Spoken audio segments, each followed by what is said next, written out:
네, 많은 분들이 궁금해하셨던 오전장의 이슈들 정리해보는 시간입니다. 오늘 스튜디오에는 동부증권 용산 잠실 지점의 김수용 연구원이 나와 계십니다. 어서 오십시오. 안녕하십니까? 네, 오전장에 어떤 이슈들이 있었는지 먼저 화면으로 정리를 해봤습니다. 보시죠. 네, 한미약품 쇼크, 제약바이오주 동반해서 좀 투자 심리가 급히 냉각되는 모습을 보입니다. 전체적인 분위기 점검해드리겠습니다. 자, 삼성그룹주 선별적인 강세가 나타내고 있는데요. 특히 삼성중공업 같은 경우에는 올 들어서 처음으로 좀 수주를 했다는 소식에 강세를 보입니다. 말씀 나눠보죠. 곧 국경절, 중개 국경절이 시작이 됩니다. 관련주들의 특수를 기대할 수 있을지 말씀 나눠보겠습니다. 오늘 장 시작된 지 얼마 안 돼서 그야말로 한미약품 때문에 시장이 막 출렁출렁거리는 모습들이 일어났습니다. 제약바이오주 덩달아서 좀 투자 심리가 급냉되는 모습.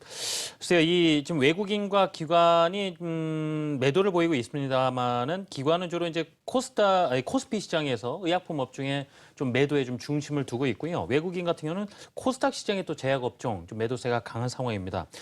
연구원님, 오늘 이 한미약품 이야기부터 먼저 나눠볼까요? 예. 네, 일단 오늘 한미약품의 변동성이 굉장히 좀 눈에 띄는 하루다 이렇게 좀 말씀을 드릴 수 있을 것 같습니다. 전날 한미약품 같은 경우는 아시다시피 제넨텍과 이제 기술 수출 계약을 좀 발표를 했는데 계약금 8천만 달러 마일스톤으로 8억 3천만 달러에 이르는 최대 1조 원에 이르는 대규모 계약을 성사를 시켰다는 발표가 좀 나왔습니다. 그럼에도 불구하고 2015년과 그리고 오늘 계약 이후의 주가 흐름을 봤을 때 상대적으로 한미약품의 주가는 좀 침착했다 이렇게 좀 말씀을 드릴 수 있을 것 같습니다. 2015년 같은 경우는 약 1조 원의 이런 라이센스 아웃에 대한 계약이 나왔다면 분명히 두 자릿수 이상의 상승을 좀 보였는데 오늘 같은 경우 상대적으로 좀 침착했던 게 그 말인즉슨 시장은 어느 정도 바이오 산업에 대한 좀 이성을 좀 찾았다 이렇게 좀 말씀을 드릴 수 있을 것 같고요. 투자자들 역시 이제 신약이 나오면서 그런 임상의 실패냐 성공이냐 이런 부분을 확률적으로 계산함에 따라서 제약바이오 업종에 대한 밸류에이션을 이제 평가하기 시작했다 이렇게 좀 말씀을 드릴 수 있을 것 같습니다. 그리고 오늘 오전 같은 경우는 이제 베링거 인겔라임을 한미약품으로 도입한 표적 항암 기술 이제 개발 중단 뉴스가 좀 같이 나왔는데 기술 개발이 중단된 파이프라인 같은 경우는 폐암 치료제 쪽이었습니다. 기술 개발 중단의 가장 큰 이유는 아무래도 경쟁 약물 대비해서 효능이 좀 우승하지 않았고 기존 치료제보다 더 나은 치료제가 앞으로 등장할 가능성이 있다는 그런 기대감에 조금 기술 개발을 좀 중단했는데 이런 부분은 어느 정도 시장 일부분 이제는 인식을 하고 있다는 측면으로 좀 접근을 하시는 게 맞는 것 같습니다. 그래서 오늘 같은 경우 지금 한미약품이 지금 14% 이상의 하락을 하는데 일정 부분 좀 과하지 않았나 이렇게 생각을 하고 있고요. 그리고 글로벌 증시의 약세 흐름도 일정 부분 좀 영향을 줬던 것 같습니다. 시장이 좋을 때는 8천억짜리는 취소됐고 1조 원짜리 수주했다. 이런 논리에 의해서 좀 올라갈 수 있는 부분도 좀 있었지만 오늘은 그 반대 현상, 미국 증시의 낙폭이 좀 그대로 좀 전파됐기 때문에 좀 영향이 있었던 것 같고요. 그리고 앞으로 이제 제약바이오 업종의 센티를 개선하기 위해서는 두 가지를 좀 같이 좀 생각을 해야 될 것 같습니다. 추가적으로 기술 이전에 대한 부분의 확신, 그리고 이제 기술 이전 이후에 이제 신약에 대한 성공이나 이런 부분 출시에 대한 좀 객관적인 사실 팩트가 좀 나온다면 다시 제약바이오 업종에 대한 좀 센티는 좀 회복이 될 수 있을 것 같고요. 이런 부분은 앞으로도 이제 임상이 이어지고 그리고 제품 시판이 이제 임박함에 따라서 추가적으로 뉴스가 나올 수 있는 만큼 한미약품 같은 경우는 추가적으로 조정 이렇게 좀 깊은 조정이 네. 나올 때 매수 접근해보는 것도 바람직한 것 같습니다. 그래요. 지금 너무 많이 빠졌다, 하락이 지나치다 이런 의견 말씀대로 있고요. 또 한편으로는 보면은 지금 미국 제넨텍사와 그 일종 수출 맺은 것과 또 베링거 인그레아임과 이제 권리 방한한 거 사실 따져 보면은 주고받고 금액상으로는 큰 차이 없는 거 아니냐 이렇게 볼 수도 있겠는데 지금 제약바이오주 전반적으로 이렇게 빠지는 것 보면은 일단 이런 일이 좀 처음 있다 보니까 향후 어떤 신뢰 부분이라든가 기술 수출했다고 해서 또 끝이 나는 게 아니구나라는 어떤 일종의 두려움도 충분히 묻어나 보이거든요. 그래서 네. 지금 시점에서는 좀 더 조심스러운 마음도 한편 또 더 나아가서 우려도 생기는 건 사실이다라는 시장의 인식이 사실 이 시장에 반영이 되는 거 아닌가 싶어서요. 네, 맞습니다. 기존에 작년까지만 해도 네. 이제 기술 수출만 하면 무조건 그 약이 성공하고 임상도 성공하고 이런 분위기였기 때문에 주가의 그 상승폭이 굉장히 좀 컸던 부분인 것 같고요.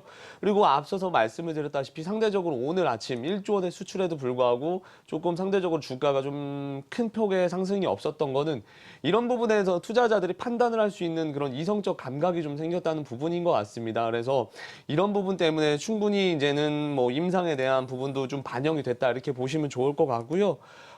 그리고 이제 지금 당장은 제약바이오에 대한 뭐 센티가 좀 꺾인 부분이 분명히 있지만 이렇게 낙폭에 과다할 때는 뭐 신규 매수자들 같은 경우는 추가적으로 접근해 보셔도 좋을 것 같습니다. 예, 알겠습니다. 이번에 삼성그룹주들 이야기 나눠보겠습니다.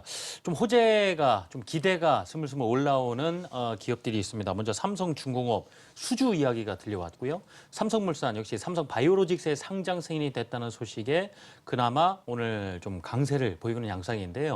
하나씩 점검을 부탁드려 볼까요? 네, 오늘 삼성중공업 같은 경우 지금 LNG 두 척을 4,200억에 수주했다는 소식에 좀 상승을 보이고 있는데 LNG 선 수주 외에도 추가 유동성 확보라는 측면에서 앞으로 좀 긍정적인 부분 때문에 오늘 상승을 더 크게 하지 않았나 이렇게 좀 판단을 하고 있습니다.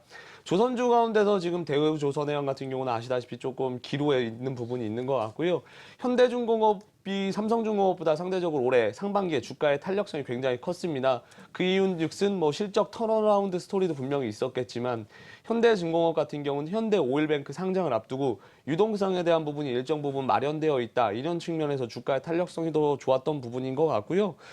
삼성중공업 같은 경우 1조 1,400억의 유상증자를 좀 단행을 했습니다. 신주 1차 발행가액이 7,170원으로 좀 확정이 됐는데 현재 지금 삼성중공업의 주가가 9,000원 이상에서는 유상증자 실패 확률은 굉장히 좀 적을 것으로 좀 판단을 하고 있고요. 이런 부분이 유동성 리스크 해소라는 측면에서 시장은 좀 반응하는 것 같습니다. 더불어서 수주까지 나와주니까 더 큰 폭의 반응이 있었던 것 같고, 그렇기 때문에 앞으로 이제 조선주 같은 경우는 유동성 리스크가 어느 정도 해소됐다. 이런 측면에서 좀 긍정적인 요인을 찾아볼 수 있을 것 같습니다. 그리고 두 번째로 삼성물산 같은 경우는 오늘 좀 상장을 하는 모습인데 이제 삼성바이오로직스 아무래도 상장 이슈가 분명히 존재하는 부분도 있지만 삼성물산 같은 경우는 1분기 실적이 좀 굉장히 좀 안 좋았습니다. 하지만 2분기부터는 이제 시장에 신뢰할 수 있는 실적을 좀 내놓았고 앞으로 이제 건설 부분뿐만이 아니고 여러 사업 부분에서 이런 의구심이 어느 정도 좀 해소가 된 것 같습니다. 3분기 어닝에 대한 쇼크 가능성도 굉장히 좀 시장은 좀 낮게 보고 있고요.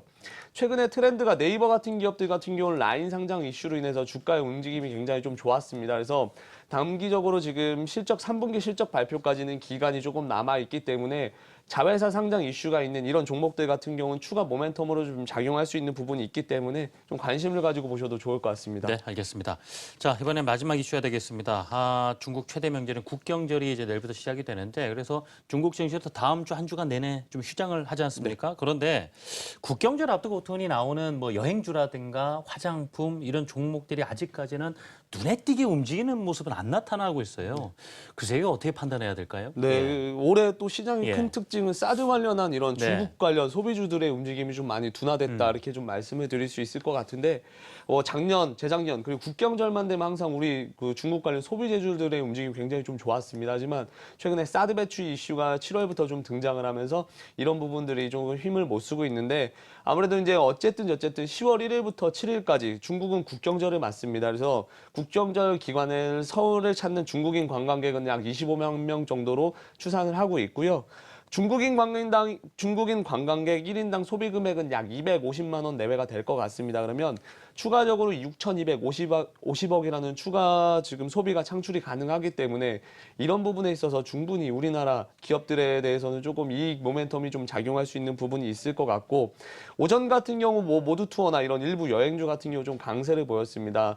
그리고 그 외에 대한항공 같은 경우는 이런 뭐 여객 수요 외에도 추가적으로 실적 모멘텀이 있기 때문에 보시면 좋을 것 같고 최근에 화장품주 같은 경우도 여전히 견조한 실적을 내고 있지만 아무래도 이제 센티가 개선이 되지 않는 부분 때문에 좀 조정을 받고 있는 모습인데 이런 부분에 있어서 충분히 좀 이제는 좀 관심을 가지고 이슈 플레이를 조금 해보셔도 좋을 것 같습니다. 기대를 어느 정도 가져봐도 괜찮을 것 같다는 말씀이세요? 네네. 네, 기대는 알겠습니다. 가져봐도 네. 좋지만 이걸 가지고 좀 크게 좀 롱텀하게 보기보다는 좀 단기 트레이딩 정도 접근하시는 게 바람직할 것 같습니다. 알겠습니다. 자, 오전장 이슈들 정리해봤습니다. 지금까지 동부증권 잠실지점의 김수용 연구원이었습니다. 수고하셨습니다.